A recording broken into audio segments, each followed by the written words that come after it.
नमस्कार, मैं हूं अंकुर और आप देख रहे हैं सत्य हिंदी का न्यूज बुलेटिन। एक नजर अब तक की सुर्खियों पर। बेंगलुरु के चिन्नास्वामी स्टेडियम के बाहर भगदड़ में 11 लोगों की मौत हो गई और 33 लोग घायल हुए हैं। कर्नाटक के मुख्यमंत्री सिद्धरामैया ने यह आधिकारिक आंकड़ा दिया है। मुख्यमंत्री ने बेंगलुरु भगदड़ में हुई मौतों पर कहा कि त्रासदी के दर्द ने जीत की खुशी को मातम में बदल दिया। सिद्धरामैया ने भगदड़ की घटना को लेकर देर शाम को प्रेस कॉन्फ्रेंस में ये बात कही। चिन्नास्वामी स्टेडियम में भगदड़ पर राहुल गांधी ने कहा कि यह दिल तोड़ देने वाली घटना है। राहुल ने कहा कि जिन परिवारों ने अपने अपनों को खोया है उनके प्रति मेरी गहरी संवेदनाएं हैं। जो लोग घायल हुए हैं उनके जल्द और पूरी तरह ठीक होने की कामना करता हूं। इस दुख की घड़ी में मैं बेंगलुरु की जनता के साथ खड़ा हूं। कर्नाटक सरकार को चाहिए कि वो पीड़ित परिवारों को हर संभव मदद और राहत दे। ये हादसा हमें एक बड़ी सीख देता है। कोई भी जश्न इंसानी जान से ज्यादा कीमती नहीं है।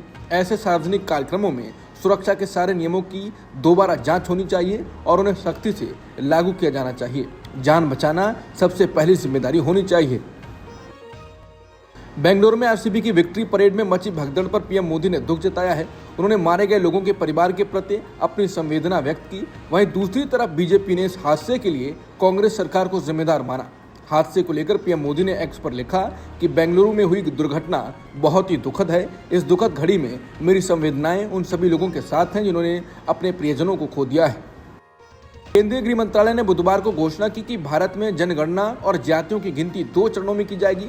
इस जनगणना में जो आंकड़े जुटाए जाएंगे उनकी संदर्भ तिथि 1 मार्च 2027 की रात 12 बजे होगी। बता दें, भारत 17 साल बाद अपनी जनसंख्या की गिनती करने जा रहा है और ये पहली बार होगा जब जनगणना डिजिटल तरीके से की जाएगी। पिछली जनगणना 2011 में हुई थी। 2021 में जो जनगणना होनी थी वो पहले कोरोना महामारी और फिर दूसरे कारणों की वजह से टाल दी गई थी। एशियन डेवलपमेंट बैंक यानी एडीबी द्वारा पाकिस्तान को 6,861 करोड़ रुपए की आर्थिक सहायता देने की घोषणा ने भारत में एक नया राजनीतिक विवाद खड़ा कर दिया है। ये घोषणा तब हुई जब एडीबी अध्यक्ष की पीएम मोदी से 1 जून को हुई मुलाकात के महज 3 दिन बाद ये घोषणा हुई। इसी बीच खबर आई कि पाकिस्तान को संयुक्त राष्ट्र सुरक्षा परिषद की आतंकवाद रोधी समिति का उपाध्यक्ष भी बनाया गया। ये सब तब हो रहा है जब भारतीय सांसदों के प्रतिनिधि मंडल दुनिया भर के देशों की राजधानियों का दौरा कर लौट रहे हैं। ये प्रतिनिधि मंडल पाकिस्तान के आतंकवाद समर्थन को बेनकाब करने के लिए निकला था, लेकिन अब साफ हो गया है कि भारत की इस मेहनत के बाद भी भारत को दुनिया ने अनसुना कर दिया। एशियन डेवलपमेंट बैंक यानी एडीबी से पाकिस्तान के लिए 80 करोड़ डॉलर के राहत पैकेज का भारत ने कड़ा विरोध किया। एक वरिष्ठ अधिकारी ने कहा कि भारत ने आतंकवादियों की मदद करने की पाकिस्तानी हरकतों का जिक्र तो किया ही, ये भी कहा कि एडीबी सहित किसी भी अंतर्राष्ट्रीय संस्था से मिले पैसों का पाकिस्तान दुरुपयोग करता रहा है। इसका बड़ा हिस्सा वो हथियार खरीदने में लगाता है। अधिकारी ने एनबीटी को बुधवार को बताया कि भारत ने इस बात पर गहरी चिंता जताई कि पाकिस्तान एडीबी की इस फंडिंग का भी दुरुपयोग कर सकता है, क्योंकि एक और जहां उसका टैक्स टू जीडीपी रेशो घट रहा है और उसकी अर्थव्यवस्था बदहाल होती जा रही है, वहीं वो हथियारों पर खर्च बढ़ाता जा रहा है। एडीबी बैंक की पाकिस्तान को मदद के बाद कांग्रेस ने कहा कि दुनिया भर में घूम घूम कर विश्वगुरु की डफली बजाने वाले नरेंद्र मोदी को पोल खुल गई।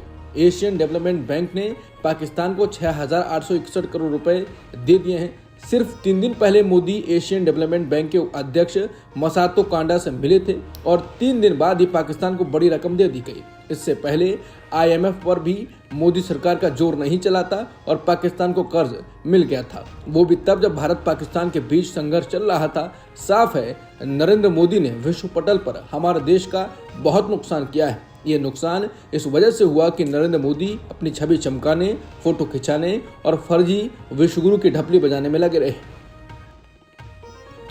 भारत के मौजूदा चीफ जस्टिस बीआर गवई ने कहा कि रिटायर होने के बाद वो कोई भी सरकारी पद नहीं लेंगे। हालांकि और भी जजों ने ऐसी घोषणा की और पद नहीं लिए, लेकिन सीजेआई गवई की घोषणा इसलिए महत्वपूर्ण है क्यों वो मौजूदा समय में सबसे बड़े पद पर हैं और ऐसी घोषणा कर रहे हैं। सीजेआई गवई ने कहा कि रिटायरमेंट के तुरंत बाद जजों द्वारा सरकारी पद स्वीकार करना या चुनाव लड़ना न्यायपालिका की स्वतंत्रता और निष्पक्षता पर गंभीर सवाल उठाता है। ये बयान उन्होंने यूनाइटेड किंगडम के सुप्रीम कोर्ट में एक गोलमेज चर्चा के दौरान दिया। सीजेआई गवई ने जोर देकर कहा कि अगर कोई जज रिटायरमेंट के बाद तुरंत सरकारी पद स्वीकार करता है या चुनाव लड़ता है तो ये धारणा बन सकती है कि उनके निर्णय भविष्य के राजनीतिक या सरकारी लाभ की उम्मीद से प्रभावित थे। इससे जनता का न्यायपालिका पर भरोसा कमजोर हो सकता है। सीजेआई ने कहा कि जजों का सरकारी नियुक्तियों या राजनीतिक गतिविधियों में शामिल होना नैतिक चिंताएं पैदा करता है। ये संदेह पैदा कर सकता है क्या उनके निर्णय निष्पक्ष। उन्होंने ये भी बताया कि वो खुद और उनके कई सहयोगी जजों ने रिटायरमेंट के बाद किसी भी सरकारी पद को स्वीकार न करने की शपथ ली, ताकि न्यायपालिका की विश्वसनीयता और स्वतंत्रता बनी रहे। केंद्र सरकार ने विपक्ष की विशेष सत्र की मांग को दरकिनार करते हुए बुधवार को संसद के मानसून सत्र की घोषणा कर दी। केंद्रीय संसदीय कार्य मंत्री किरण रिजिजू ने बताया कि मानसून सत्र 21 जुलाई से 12 अगस्त तक चलेगा।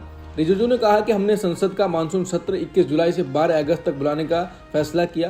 Cabinet committee on parliamentary affairs ने तारीख तय की है और अब प्रस्ताव राष्ट्रपति को भेजा जाएगा। ये मानसून सत्र पहलगाम आतंकी हमले और उसके बाद हुए ऑपरेशन सिंदूर के बाद पहली बार आयोजित किया जा रहा है।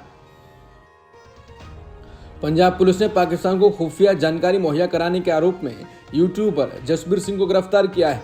यूट्यूबर जसबीर सिंह को गुरुवार को मोहाली कोर्ट में पेश किया गया। पुलिस ने दावा किया कि एक जांच में पता चला कि इसका संबंध एक पाकिस्तानी खुफिया ऑपरेटिव शाकिर उर्फ जट रंधावा से है। गौरव यादव ने यह भी बताया कि वो यूट्यूबर ज्योति मल्होत्रा और पाकिस्तानी नागरिक और पाक उच्चायोग के निष्कासित अधिकारी एहसान उर रहीम उर्फ दानिश के साथ भी संपर्क में बनाए हुए था। अंतर्राष्ट्रीय रेड क्रॉस समिति के अध्यक्ष मिर्जाना स्पोलजारिक ने कहा कि धरती पर गजा नरक से भी बदतर हो गया है। उन्होंने कहा कि मानवता पूरी तरह से खत्म हो गई है। उन्होंने आगे कहा कि इस युद्ध को समाप्त करने, फलस्तीनियों का दर्द खत्म करने और इजरायली बंधकों को रिहा कराने के लिए देश पर्याप्त कदम नहीं उठा रहे हैं। उन्होंने कहा कि फलस्तीनियों से मानवीय गरिमा छीन गई है और अंतर्राष्ट्रीय मानवीय कानून को खोखला किया जा रहा है। गजा में जो कुछ भी हो रहा है वो किसी भी कानूनी, नैतिक और मानवीय मानक से स्वीकार नहीं किया जा सकता। अब तक की सुर्खियों में इतना ही। बाकी खबरों के लिए बने रहिए सत्यहिंदी.com के साथ।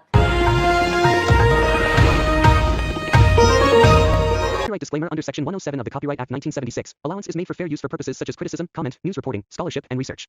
Fair use is a use permitted by copyright statute that might otherwise be infringing.